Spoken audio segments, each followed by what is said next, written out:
Good afternoon, and welcome to the Chamber's joint webinar presentation with MemorialCare, a long-running webinar series that the Chamber's been bringing to you since the start of this pandemic. For those who don't know me, my name is Jeremy Harris. I'm the President and CEO with the Long Beach Area Chamber of Commerce, and it's a pleasure to be with you this afternoon. We've got an exciting program. We've got an excellent, informative webinar today.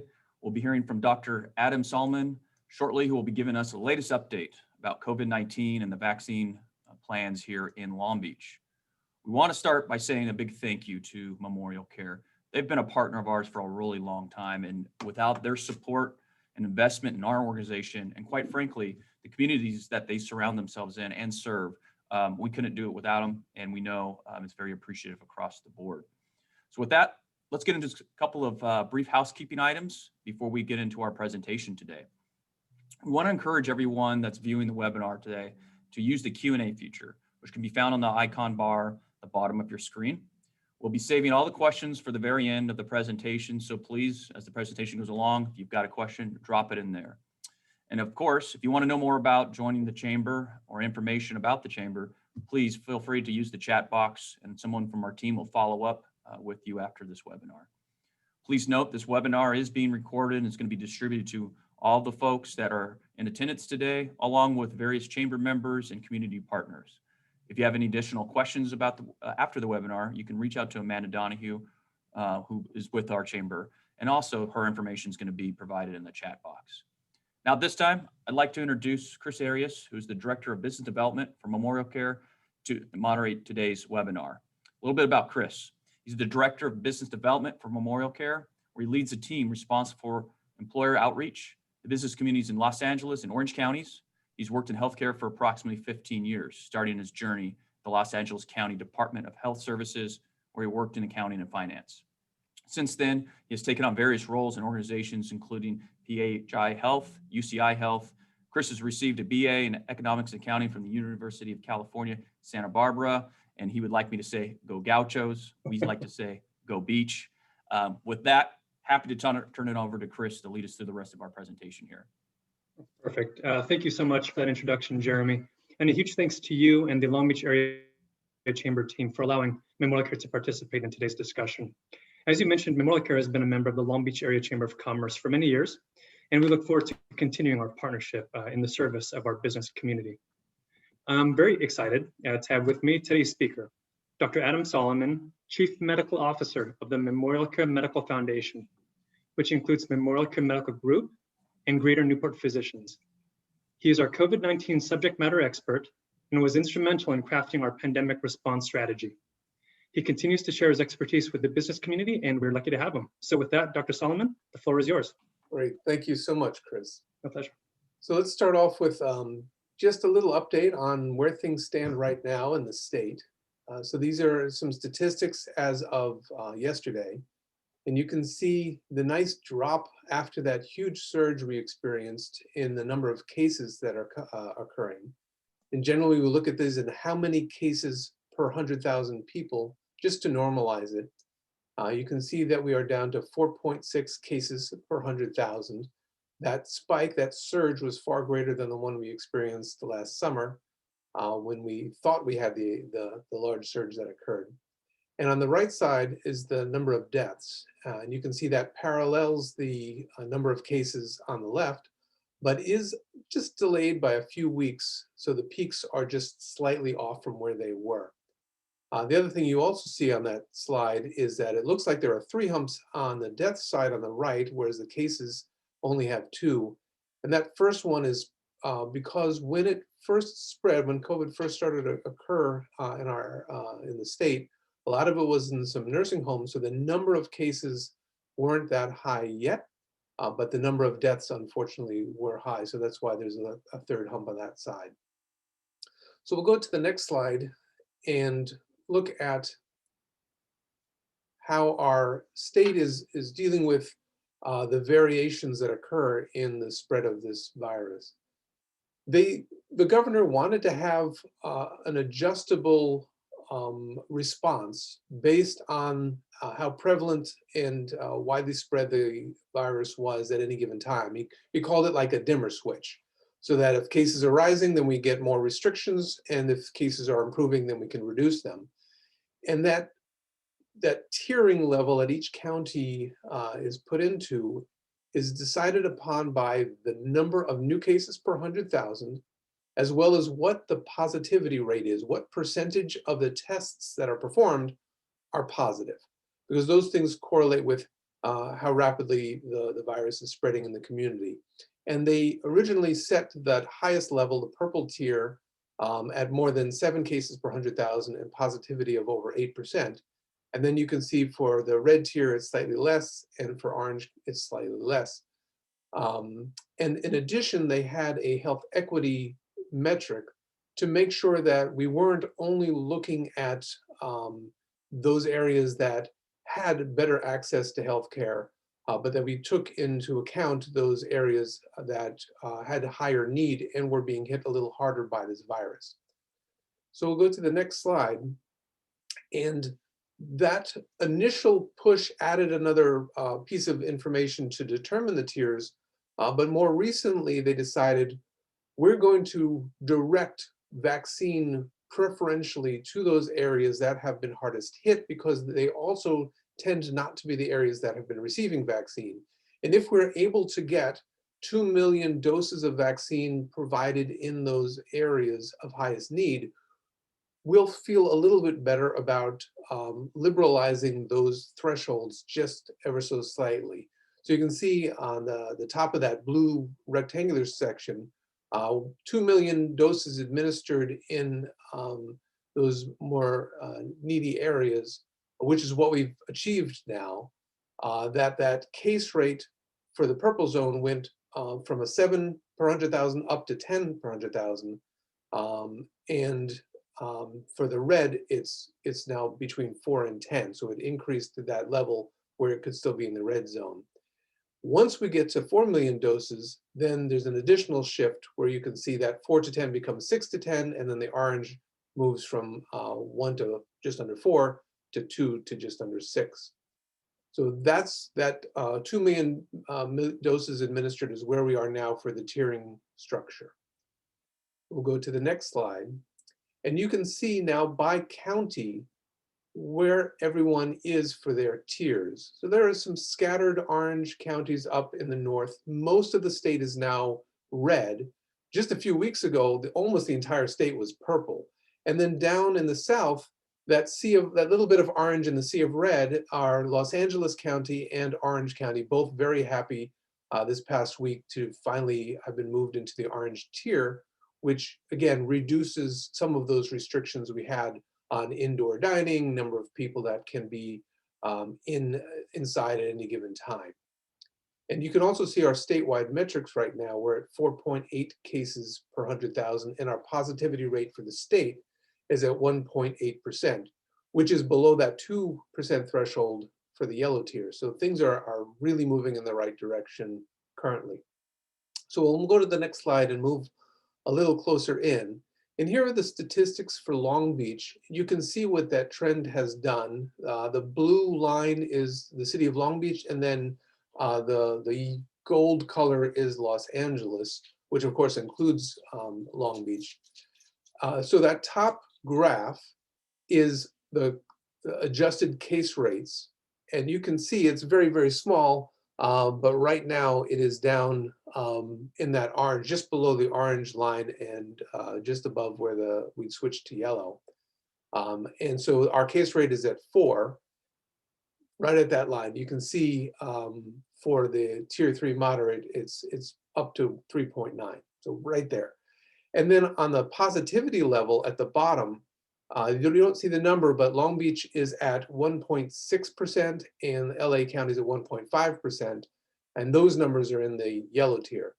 So hopefully it won't take too long for us to move down to the least restrictive tier, yellow, although I have heard that they're going to add a green. But you need to be in a given tier for 3 weeks, and you need to qualify for the next lower for 2 weeks in order to move, and that move happens on a Tuesday. So hopefully a couple of more Tuesdays from now, we might be able to move to yellow. So we'll go to the next slide. And I'm going to change gears now and talk about the vaccines. So where are we as far as the state is concerned on distribution of vaccines? There have been just over 17.5 million doses of vaccine, one of the three that have been administered in the state, averaging just over 300,000 doses per day. And you can see the number of people that have received one dose of a 2-dose regimen, and those that have received the full dosing. Almost 20% of people have been fully vaccinated. But we're at over a third of the people in the state have had at least one dose of vaccine, if not all. So that's a tremendous distance that we've made in just a few weeks. The vaccines were only approved, the first vaccine was approved at the end of the last week of December. So within just a few months, we have nearly a third of people in the state that have received some dose of vaccine. On the right, where Orange County is, about 1.4 million doses, and Los Angeles is doing phenomenally well. They break it down by county, and so I don't have the statistics just for Long Beach on this slide. So we'll go to the next slide. And this is where we get the data for Long Beach. You can see that there have been almost 128,000 first doses given, and then an additional 73,000 second doses given, for a total of vaccines allocated of about 243, so 250,000 doses already allocated. And that almost 42,000 committed to second dose, those are people that have received their first and are scheduled now to get their second dose. The state has been moving who is eligible. Originally, there were some criteria that were submitted for the country on tiering for the eligibility for vaccination. And they had a tier 1, a tier 2, a tier 3, and a tier 4. But nobody wanted to be tier 2 or tier 3. Everybody wanted to be tier 1. So they changed it to a tier 1A and a tier 1B and a tier 1C. So everyone's in the first tier, or first phase, I should say. But they have different sections for those. So initially they started with healthcare workers, as well as people who are residents of long-term care facilities and the people that work there. And that was a fair volume of Californians. You can see that was at 3.1 million people. And then they added in anyone that was 65 and above, as well as in specific industries, food and ag, education, childcare, and emergency services. More recently, they increased that to include people who are between the ages of 16 and 64 who had some other underlying condition that would have increased their chances of having more severe disease or potentially dying if they were to get infected. And that's where we've stood. We've also had a lot of volunteers that have come into our clinics, and in general, the volunteers at those clinics have been able to get vaccine at the end. The thing about these vaccines is they don't have any preservatives in, so once you've punctured the bottle and drawn out the vaccines, they need to be used that day. So you estimate approximately, this is the number of people we expect to see, this is how many doses of vaccine we have, and then sometimes you get people that don't show, so you try to plan for that, but occasionally you end up with a few extra doses and you need to use it or lose it, and we don't want to waste any vaccine, and so that's typically what's given to those volunteers that are there. They just recently announced that they're going to expand the eligible population further to include people who are 50 to 64 years of age. That's tomorrow. And then starting a couple of weeks from now, what should be tax day, but tax day's been put off for a month. But starting on April 15th, the eligibility will be there for anyone who's over the age of 16, realizing that only the Pfizer vaccine is approved for anyone 16 to 18. The other two vaccines are approved for 18 and above. And I want to differentiate eligibility to receive vaccine from our capacity to vaccinate everybody over the age of 16. We hit this issue a few weeks ago when we were still at the 65 and above eligibility criteria. And then the snowstorm occurred and there wasn't any vaccine to give. And then when we finally got some shipments, it wasn't enough to vaccinate everybody. And we wanted to prioritize according to the state recommendations, 75 and above, they're included. We have some capacity.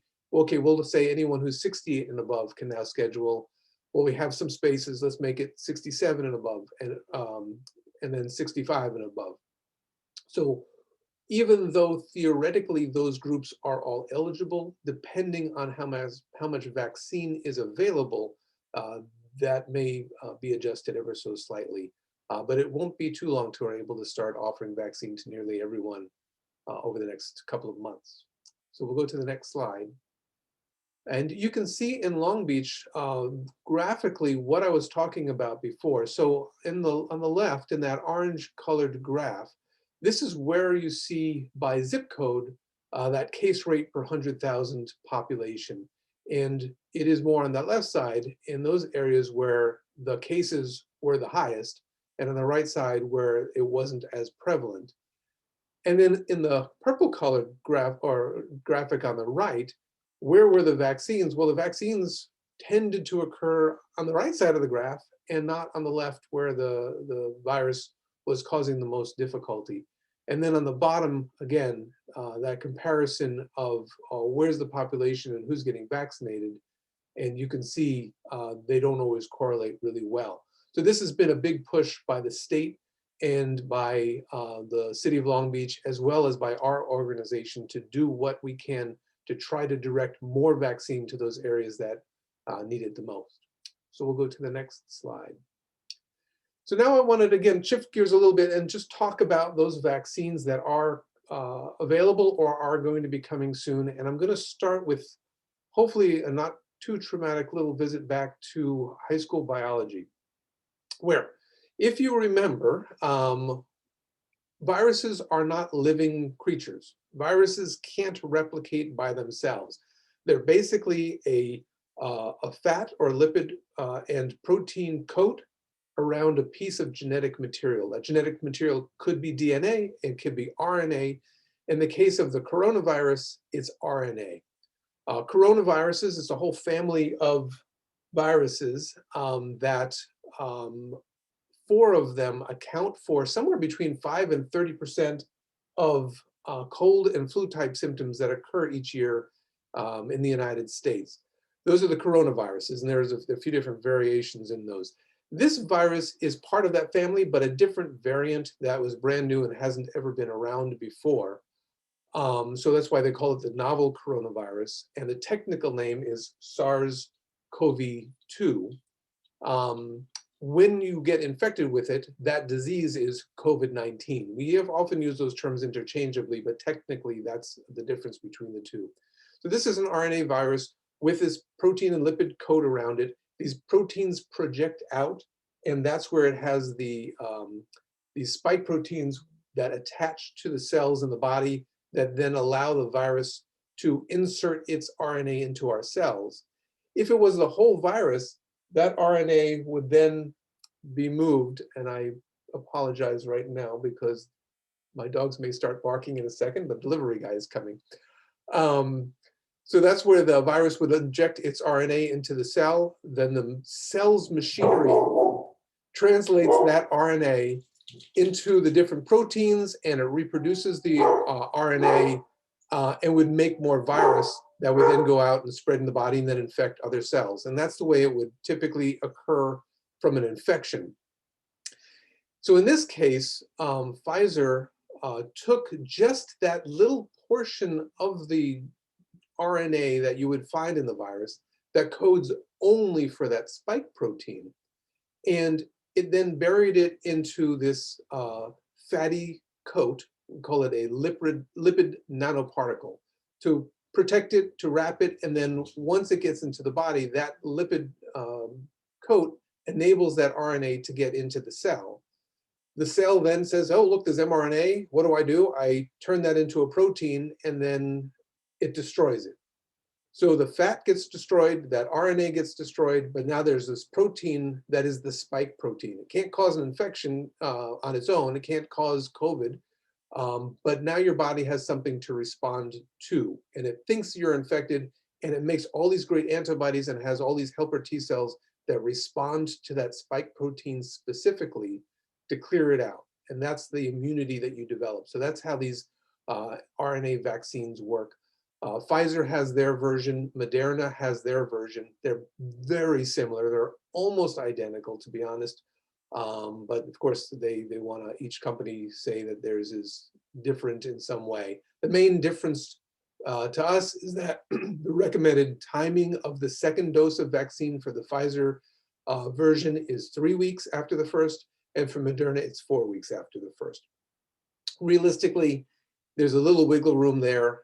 Even if it's out to 6 weeks, not a big problem. And actually, if it's beyond that, the recommendation is not to repeat anything, but to call somebody fully normally vaccinated is within that time frame. The next vaccine that was more recently approved is the one from the company Johnson & Johnson. Their pharmaceutical arm is known as Janssen. And they developed a vaccine that's more along the lines of the traditional type of vaccine that people are used to, called a viral vector vaccine. In this case, they use a virus, then they use a virus called an adenovirus. Again, this is a virus that typically causes cold-like symptoms in people, but this is one that isn't generally around.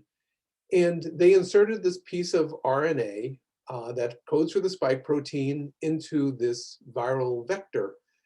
This virus has been modified, so its own gene doesn't have a little piece that would enable it to replicate.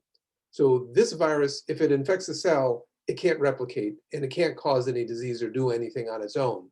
So it's just a vector to transport that RNA that the scientists have planted in there into your cell to do exactly what I talked about before from the mRNA vaccines. It just uses a traditional method of getting that RNA into your cell. When Janssen studied this vaccine, they did their tests with just a single dose. And so this is the only vaccine currently available, and probably even with the next few that will remain, as a single dose vaccine.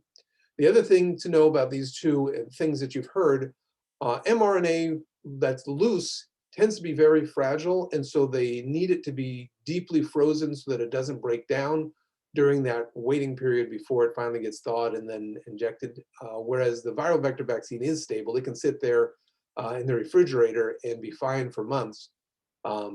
So it doesn't have those freezer issues. But all of these, once they get thawed to room temperature and drawn up, the clock starts ticking on how long you have to use them. So in the next slide, we'll talk about what's coming up. There's a vaccine from AstraZeneca and the University of Oxford that is the most common vaccine currently being used in Europe and multiple other parts of the world. They approved this before we had our approvals in this country, and this one still hasn't been approved yet. They've submitted their information and likely will be approved within the next month or so. This is also a viral vector vaccine, just like the Janssen one that I talked about. In this case, they did studies looking at 2 doses 4 weeks apart, so this won't be a single dose vaccine. And they used a chimpanzee adenovirus in this case. And the idea is, theoretically, with a human adenovirus, you might have been exposed to it before, so if you get the vaccine, your body might respond to that virus more readily before it does its thing. Whereas here, it's a chimpanzee virus, very unlikely you've been exposed to it, and so you will respond more aggressively to the protein of interest than to this viral vector. The other 2 vaccines that are going to be approved probably within the next few months are what are called protein subunit vaccines. There's one from Novavax and one from Sanofi with GlaxoSmithKline together. And in this case, instead of having your cell's machinery make the proteins, they're doing it in the lab. They're using moth cells. So they get these moth cells to have the RNA that they produce the protein, so they can collect concentrated amounts of the protein. Again, this is more traditional type of vaccine, like you get for the meningitis vaccine, for example. And they inject the protein, and then your body should respond to it. The issue is that protein coming into the body without infecting a cell, your body doesn't translate that into an infection and doesn't respond as aggressively. So they need to do things to this protein to make your body respond. And the 2 things that they do is they add something so that these proteins clump together, so it's a stronger response.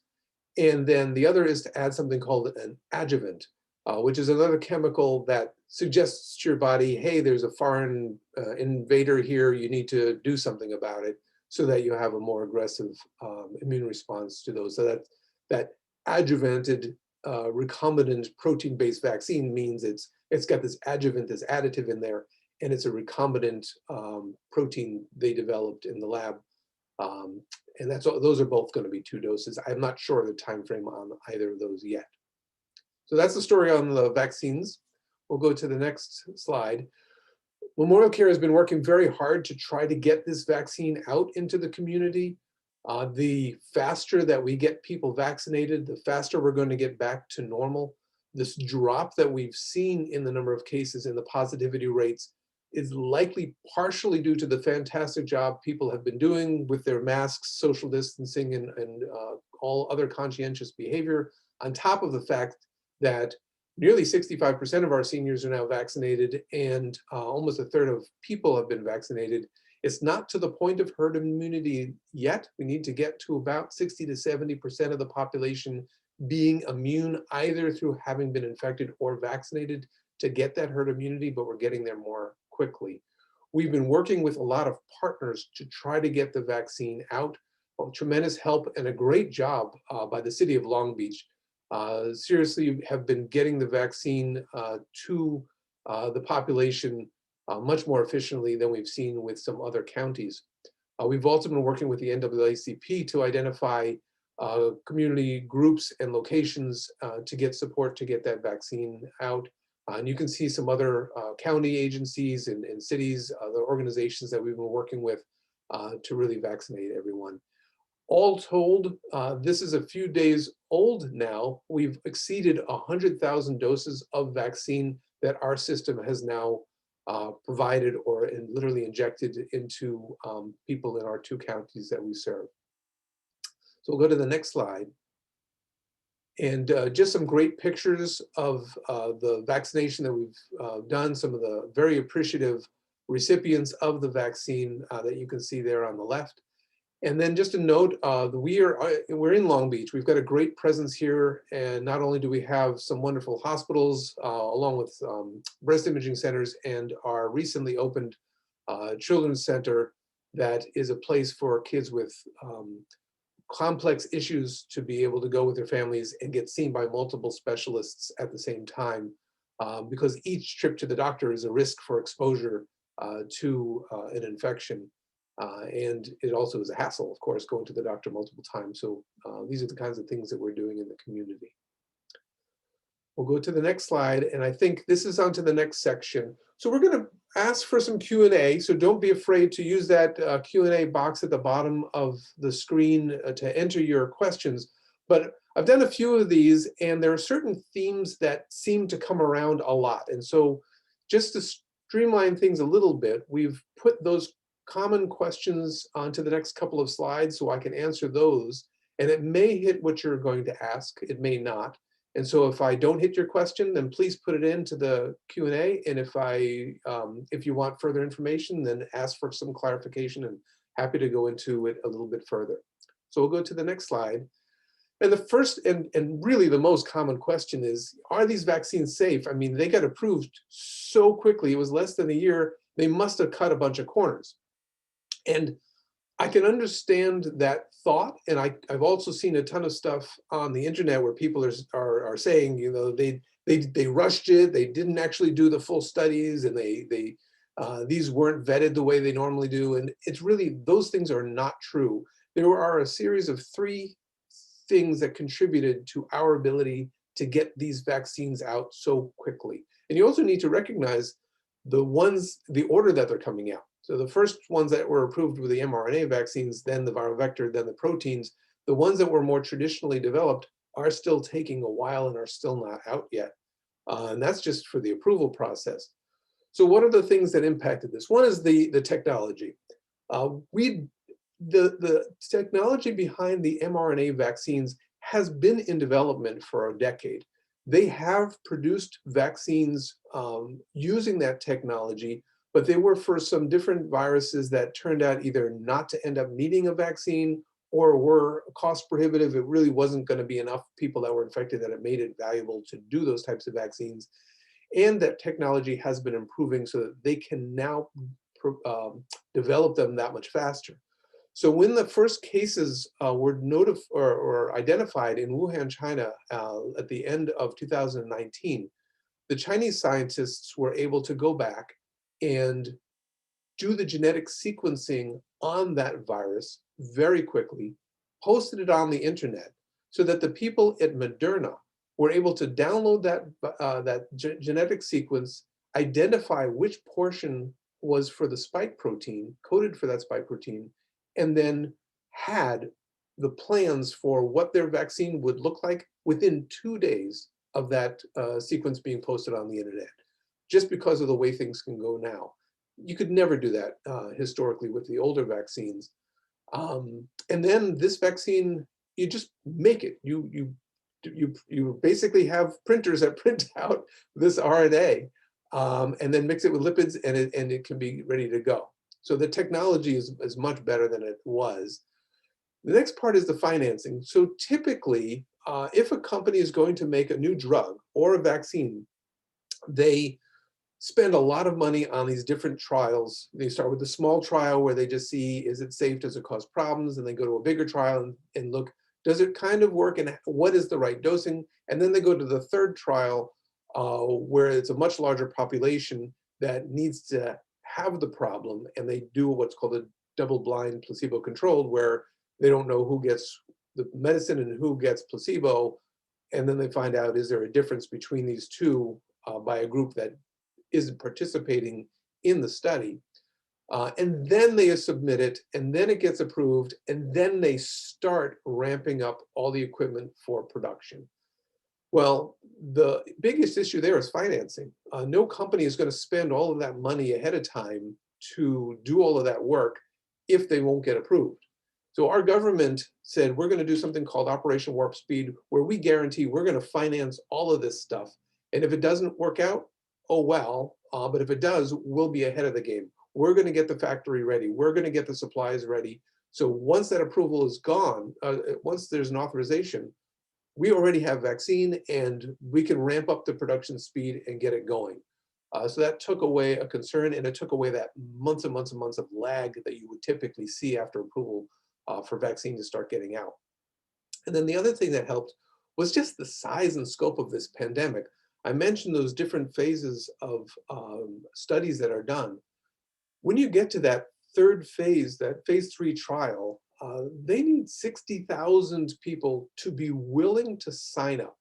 So if you're not in the middle of a pandemic, if you're just talking about some regular virus or some regular disease state, and you need 60,000 people to volunteer to get something as a test, it's really hard to get people to sign up.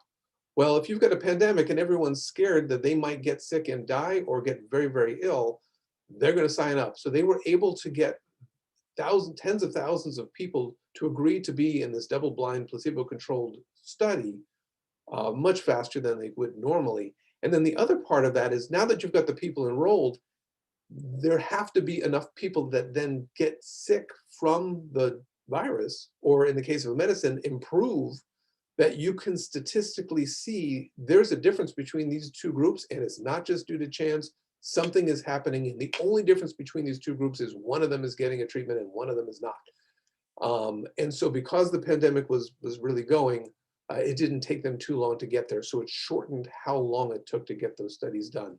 All of those things went to how they got approved so fast. They were the same steps that was normally would be taken. These vaccines are very safe. And now that they've been given to tens of millions, if not 100 million people so far, there have been almost no significant problems with them. Do they even work? And again, you've seen the data. The initial studies that were put out for authorization to the FDA from Pfizer and Moderna were around 94, 95% efficacy in prevention of getting sick from COVID-19. That's tremendous. No vaccines historically were in that range. Even the flu vaccine that we get every year is in the 40 to 60%.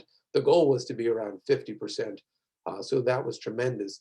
The Janssen vaccine was studied a little later, studied in a slightly different population, studied with different definitions and different endpoints. But when you looked at how many people were hospitalized in the group that was vaccinated versus not. It was 93% drop in the number of hospitalizations. There weren't any deaths from COVID-19 in the group that was vaccinated. And if you just looked at severe COVID-19, there was almost an 84% reduction in the risk of that occurring in those that were vaccinated. So there's a tendency for people to want to compare the numbers of different studies, and we even want to do that for any given drug. You've got this drug that treats blood pressure or cholesterol, and this drug that treats blood pressure or cholesterol, and we want to compare the different studies, but you really can't. They're different populations, different definitions, different times. You have to just look at them somewhat in isolation and see, did it hit the endpoints we wanted? And you can see that these all have. So we'll go to the next slide. Can the mRNA vaccines alter my DNA? Again, this is a big thing you see on the internet. This is going to, change my DNA. And the short answer is no, it cannot. Your cells. So going back to biology, in your cell, you've got your DNA, which is the big thing that codes for all of the proteins that function for your body. It's sectioned off in your cell in the nucleus, and that nucleus is not. It's not porous. It decides what can come in and what can go out. And mostly it's a one-way out. The only thing that can get in are the tools that the nucleus needs to maintain itself. But one of the things your DNA does is it codes for all of those proteins that you need. It will transcribe your DNA into your messenger RNA, and that messenger RNA comes out of the nucleus into the cytoplasm, where all that machinery is that works to translate that mRNA into proteins. There's no reason for mRNA to go back into the nucleus, and so it's not allowed back in the nucleus. It's a one-way door out. RNA never goes back into the nucleus, and so it can't get to your DNA. If by some freak of nature RNA could get back into the nucleus, there is no protein to reverse transcribe that RNA into DNA. We don't have that ability. There's just no way for it to become DNA, and even then it still can't get incorporated into your DNA because it would have to get into, so it just doesn't happen. Can I be vaccinated if I'm allergic to latex or eggs? A lot of concerns about allergies to these medications. Both of the mRNA vaccines have these different types of fats that are in them, and there does seem to be a higher incidence of allergic reactions. But that, when I say higher incidence, you're talking, I think out of the first 15 million doses, there were 66 cases. So it wasn't very high. For people that had a history of severe allergies, we're talking what's called anaphylaxis to other vaccines. A few of them seem to have these severe allergies, but it's a really, really tiny number. We still watch people afterwards. But none of that is due to latex or eggs. These vaccines are not grown on eggs. The flu vaccine, because the influenza virus can grow in birds, and that's one of the reasons why it varies and mutates over the summertime and then comes out and we have this new flu and you need a new vaccine each year because it grows in birds over the summer. They grow the flu virus on eggs, but these are not. These are produced in a lab or grown on other cell media. And there's no latex in any of these vials, and there's not even any preservatives either, as I mentioned before. So there's no real worries about people having allergies to latex or eggs getting these vaccines. Can I get COVID-19 from the vaccine? So as mentioned, this is just the RNA for the spike protein. There is no whole virus here. There's no whole genome. There is no way to get COVID-19 from the vaccine, any of these vaccines. Do I need to wear a mask after getting vaccinated? I'd love for the answer to be no, but unfortunately the answer is yes. And there are a few reasons for that. The first is statistical. So I mentioned that the mRNA vaccines are about 95% effective in preventing people from getting sick from the virus. And the Janssen vaccine is probably around 85% from severe infection. But they didn't look at, does it keep you from even getting infected? It keeps you from getting sick or severely sick or hospitalized, but it doesn't necessarily prevent you from getting infected and not getting sick. It seems like it really does reduce that risk down substantially, and the number of people that could get infected despite vaccination is small, but it's slightly higher than it is for those getting sick. But none of those are 100%. So there's still a chance for a person who's been vaccinated to get infected, to either have mild symptoms or no symptoms, and then give it to somebody else before they've cleared the virus themselves. So the mask in the space, social distancing, is to prevent the spread to other people.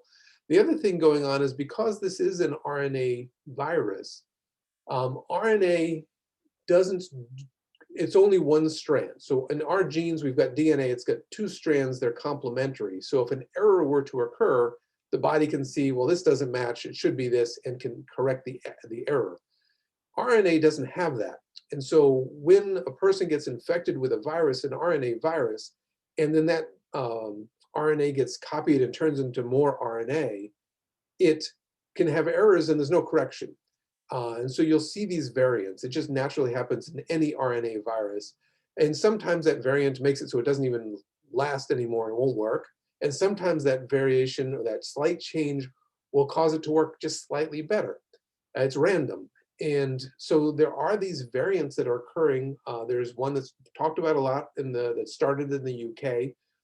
There's code B117 variant, but there's one in the UK. There's one that started in South Africa. There's another one in Brazil. We even have one in Southern California that's going around that's considered a variant of interest. They don't know if that one necessarily is more infectious or makes people sicker, but it is a slight variant from the baseline virus.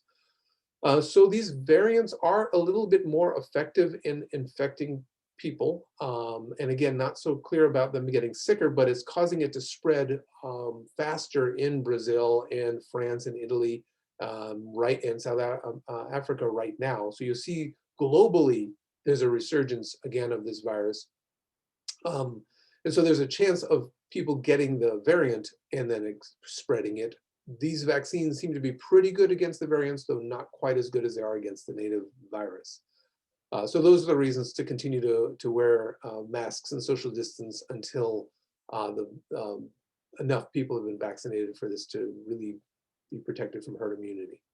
Okay, next slide. Do I need to get vaccinated if I already had COVID-19? And the answer to this also is yes. And again, I'd love for it to be no.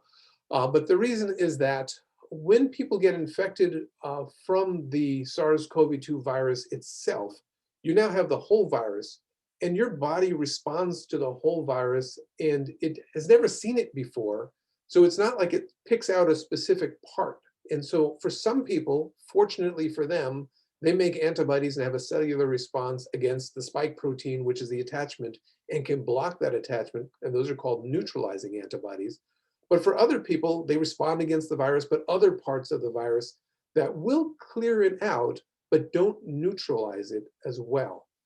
And so if you get infected, then you may not have that kind of a strong body response if you get exposed again.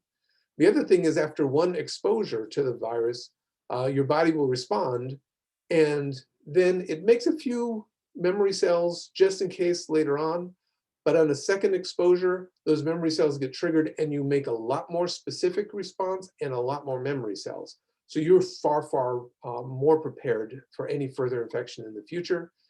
So the idea is, even if you've been infected, if you get the vaccine, it will give you a much more specific and more robust and long-lasting vaccination. And this is to hope prevent us from needing further vaccinations in the future. And then, do these vaccines cause Bell's palsy, Guillain-Barré, idiopathic thrombocytopenia purpura, or any other disease like that? And even though there were a few cases of these things that occurred in people that had been vaccinated, it was at a similar rate that you would see in the population that wasn't vaccinated. It was no different. It just happened to be that these were vaccinated people, and it wasn't a cause and effect. It was just a coincidence. So these are not associated with any increased risk of any of those things. All right, next slide. Okay, some other questions that are here. Is the vaccine safe for pregnant women or women that are breastfeeding? So initially, when the studies were done, they didn't include specifically women that were pregnant or breastfeeding. But of course, nature being the way it is, women were pregnant during the study, and none of them had any issues. And these vaccines have all been studied in the past and included women that were pregnant or breastfeeding, and there were no problems with that. There is a study underway from Pfizer with about 4,000 women that are pregnant, and we'll get the data on that soon. In a recent study, I saw that that there's the children that are born for women that were vaccinated had antibodies to the virus, and so that was a benefit because kids come out and they're not really immune to anything, and that the breast milk also had antibodies in there. So theoretically, it would be protective for the baby. And the American College of Gynecologists and Obstetricians say that if a woman wants to get vaccinated, she should. And being pregnant itself increases the risk of a woman getting into the ICU. And so multiple reasons potentially for pregnant women to get vaccinated. When do we anticipate vaccine rollout for kids? It's going to take a little bit longer. There was a study that just came out. I haven't seen the final results. I saw a summary where Pfizer had around 2,000 plus adolescents, ages 12 through 15, that got vaccinated, and 100% efficacy for them. Actually, none of the kids that got vaccinated got sick with the virus, but there were multiple kids that got sick that didn't get it. They need to go down younger, and it's going to take a little bit of time, but I don't think it'll take terribly long. So sometime probably later this summer, we'll be able to start vaccinating kids under 16. Should I delay my mammogram? I heard that it impacts results. So this is a great question. The vaccine stimulates the immune system, and the immune system, the way the immune system communicates, it's these little places called lymph nodes. And so anytime you get sick, your lymph nodes will get a little flared up. So if you get the vaccine, the lymph nodes in the armpit nearby is where all your immune cells will talk to each other and say, hey, there's an infection, we need to do something about it. And so if they're swollen and you get a mammogram, the radiologist can't know, are those lymph nodes excited because there's something going on on the immune standpoint, or are they excited because there's something going on that's concerning from a mammogram standpoint? So the recommendation is delay the mammogram for at least 4 weeks after vaccination, or get the mammogram before vaccination, so that there's no confusion that's there. You don't want a woman to worry about an abnormal mammogram when it's not abnormal. It's just some lymph nodes that are excited about a vaccine. Is it safe for kids to go back to school with all the variants that are spreading? They've done a lot of work looking at the distancing on the kids and the spread in schools, and the protocols that they're putting in place should help reduce the spread that's occurring in the schools. No place where people congregate is truly fully safe yet, but we are getting there as the vaccines get out. So the faster we're able to vaccinate everybody, and recognizing that the teachers are at higher risk for getting significantly sick from the virus than the kids. That was the reason why they were vaccinated first. But the protocols are in place to try to expand that. And I really feel, at least by this fall, we should be approaching back to closer to normal schools again. All right, next slide. So lastly, a slide that has a bunch of resources that have further information. If you want to, you can take a picture of it or screenshot it, or pause if you're looking at this on video later on. And we'll leave this up for just a few minutes while I see if there's any questions from the audience. Perfect. Thank you so much, Dr. Solomon, for providing that insight. We did get a couple questions in the Q&A section. The first is, what can you say about the variants that have been identified in Southern California? I know you touched on it, but can you expand on that a little bit? And also, in light of the CDC director's comments about her being very concerned about a resurgence now that things are loosened up. I mean, do you have any thoughts on this? Yeah, a couple things. So there's not a lot that's known about the variant in Southern California. We in the United States don't do a great job on genomic testing of infections. We have these polymerase chain reaction, or PCR tests, that are great for identifying, is there genetic material in the sample, even at a tiny, tiny concentration. So we can say, yes, this person has an infection with this virus, or no, it's not detectable there. But it doesn't go any further than that to see which variant it is. Um, so there is now a push to try to do a better job of identifying these variants. And so the counties are asking that if there is a person who had COVID and is now 90 days past that point and have another positive test again, or someone that's been vaccinated and within 15 to 90 days after vaccination now have a positive, 15 to 90 days after their second dose, if it's a 2-dose series, now have a positive test, send that sample to the county so that they can then analyze it to see the genomic sequence, to see is it one of these variants, so we'll know better. But right now, there's not a lot to say. The Southern California variant does seem to be spreading a little bit faster. But overall, we're still in a good pace for the spread of the virus. If you look worldwide, there's a definite bump back up now. And we went through this big surge and now it's coming back. A lot of that is being driven by Brazil and Europe and South Africa, where these other variants are. They've not done as good of a job at vaccinating as we have, or educating the public. There's a lot of disbelief and a lot of spread of false information that's enabling that spread. But even in the United States, and actually in California, the last 2 weeks, there's just that downslope is just flattened out to slightly up. So there's this picture of, oh goodness, are we headed towards another surge? It's unknown yet. We'll know with time. There tends to be a delay of about 4 to 5 weeks after some sort of big event. So people had attributed the surge in the wintertime to Thanksgiving, but it wasn't Thanksgiving because it was too fast. It was prior to that. It was more in the September, October timeframe when there was a lot of protesting going on, a lot of people congregating outside together in groups, a lot of them not wearing masks. And that is probably what contributed, and you have this delay in this jump up. And so the worry is, did people see this drop down, and then over the holidays, after the things have passed, people are starting to not be as careful, and then 4 to 5 weeks later, we see this bump back up again. So that's where we are. Great.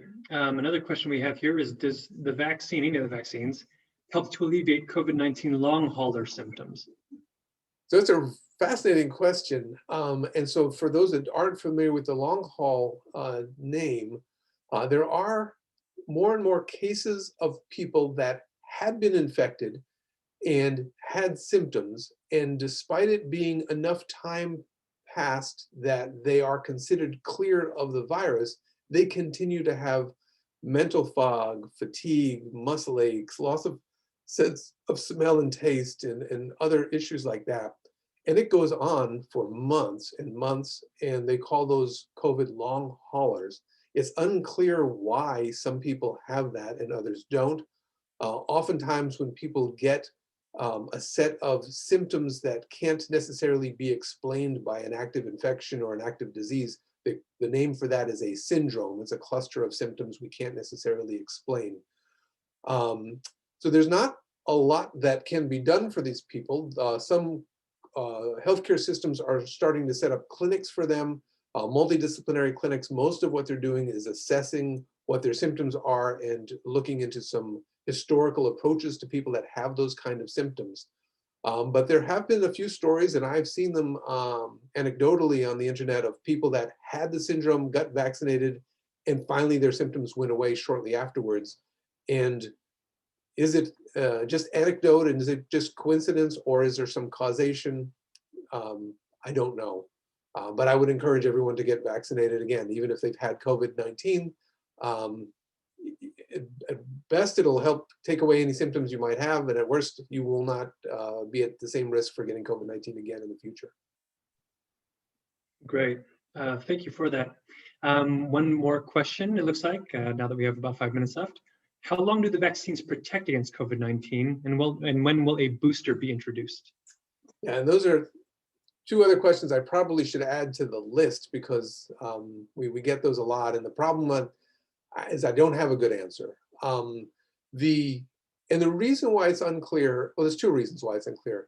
One is The coronavirus itself. So as I think I mentioned earlier, the coronavirus family, there are four serotypes or four types that typically cause between 5 and 30% of flu and cold-like symptoms during the wintertime. And people get those again and again. So despite being infected, for some reason, the coronavirus is typically able to to infect somebody that hasn't had it before. And that probably has to do with this poor replication from the RNA. Will that happen with this variant, this SARS-CoV-2 version, this novel coronavirus? Does it have that same thing? Is it solely related to the error rate in the virus, that mutation that occurs? Or is it just something intrinsic in the virus that prevents us from having long-standing immunity, that prevents us from getting infected after we've been infected once? It's not really clear. The most recent study looking at it has data going 6 months out. So we know that if you were infected 6 months out, you still have a good amount of immunity that's there. Will that last for a year? Don't know if it'll fade after a year or not. We'll know later. And so there's that race of just the natural immunity. Does it last, or is there something that tends to occur in our bodies that doesn't have that immunity persist? And then the other part is these variants. Will it help protect against them as they continue? And do we need a booster? As I noted, the current vaccines seem to be pretty good, but they're already tweaking their vaccine so that they're ready in case these variants become a bigger problem, to just produce the vaccine that will be used as a booster to hit the most prevalent types of virus that come out. And again, it's one of the amazing things about the new technology. They don't need to go through all of this whole bunch of work to make a new vaccine. They put a few things into the computer and it changes, and boom, you've got a new vaccine. And that will help bring out a new vaccine that protects against these variants very quickly when it's needed. Great. Thank you so much, Dr. Solomon, as always, for sharing your expertise with us. There are no more questions in the Q&A section, so I'll just pass it back to Jeremy for any closing remarks. Great, thank you. And Dr. Solomon, thank you so much. Wonderful information, timely. A lot of your data there, if not most of it, was obviously here just in the last, updated the last few days, and really regionally specific to us here in Long Beach and the surrounding LA County area. So on behalf of the Chamber, our leadership, our members, and of course the business community here in Long Beach, we want to thank you for your presentation today, and just a wonderful, wonderful job. Also, I'd be remiss if I didn't say, happy National Doctors Day. I know we're a day late. We celebrated that yesterday, but I did want to, pass along our well wishes to all the wonderful work you, the team at Memorial, and quite frankly, all the doctors and what they've done over this past year. So a heartfelt thanks, and just a yeoman's job. So thank you for that as well. Chris, thank you also for being part of the program today. Again, your partnership with the Chamber and our business community is greatly appreciated. We can't do this without you, and again, the team at MemorialCare. Thank you to all of you who joined us today at our webinar, hearing the latest update around COVID-19, the vaccines, and hopefully we got a lot of your questions answered. Dr. Solomon did a wonderful job going through many, many questions there that I know a lot of us, it's on our mind, and we continue to ask, and quite frankly, here in the news. So, but if there's something we missed, feel free to send it on over to us here at the Chamber, and we'll pass it along, make sure we get those answered for you. As a reminder, we'll be sending out a recap of this presentation, the webinar. We encourage you to take a look. If there's something you might have missed in there, go back and take a look. We have an ongoing series, of course, as well, and a whole host of different webinars on the Chamber Library. With that, have a wonderful rest of your afternoon. It's beautiful outside. We call that a Chamber of Commerce day. Again, thank you so much for joining us here this afternoon. Be well, be safe. Goodbye. Thank you. Thank you, everyone. Thank you.